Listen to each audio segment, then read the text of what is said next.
মতো আপনাদের কাছে বলা অনুরোধ, আপনাদের কাছে বড় জোরে বিনম্র নিবেদন যে সঞ্জয় দীপক এখানে সিভিক থাকবে, সিভিকের সঙ্গে কনস্টেবল এবং অফিসার থাকবে।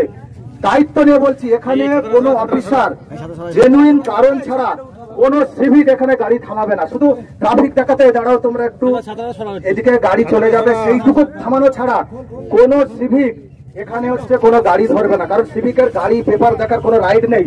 তুমি ডিএসপি ট্রাফিক আছো, আমি খুব আজকে আমাকে যা এইটা এসে জানলাম এবং আমাকে যা ঝেলতে হচ্ছে, আর তুমি ওসি ট্রাফিক আছো আর তুমি শান্তিপুর ট্রাফিকের উপর ছেড়ে দিয়ে তুমি চোখ বন্ধ করে থাকবে না। এখানে থানার অফিসার দেবে। সাধারণত ওসির প্রেজেন্সে যদি বাই চান্স কোনো চেকিং, কারণ অনেক সময় আপনারাই তো বলেন যে এই এত দুরন্ত গতিতে গাড়ি যাচ্ছে, মোটরসাইকেল ধরছে, যে মোটরসাইকেল ধরছে ফাইন দিচ্ছে, এখন স্পট ফাইন, তারা বলে আচ্ছা স্যার ফাইন, স্পট ফাইনে টাকা নেওয়া যাচ্ছে, ভাবছেন যে পুলিশ টাকা নিচ্ছে।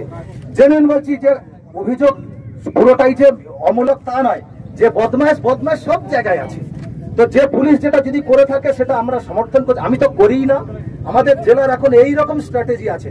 তবু বলছি, আমি নাম্বার আপনাদেরকে মাইক্রোফোনেই বলে দিয়েছি, মাইক্রোফোনেই ফের বলছি 9147 লিখে নিন, 9147888324। যদি মনে করেন 9147888324, আগেও দিয়েছি।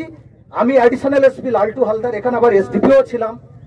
যদি মনে হয় যে আপনাকে গাড়ি ধরেছে, কিচ্ছু বলবেন না, ঠিক আছে, চুপ করে গাড়ি রেখে চুপ করে থাকবেন, ফোনটা আমাকে করবেন, আমি আসবো, এসে দেখবো যে সত্যি কি আছে।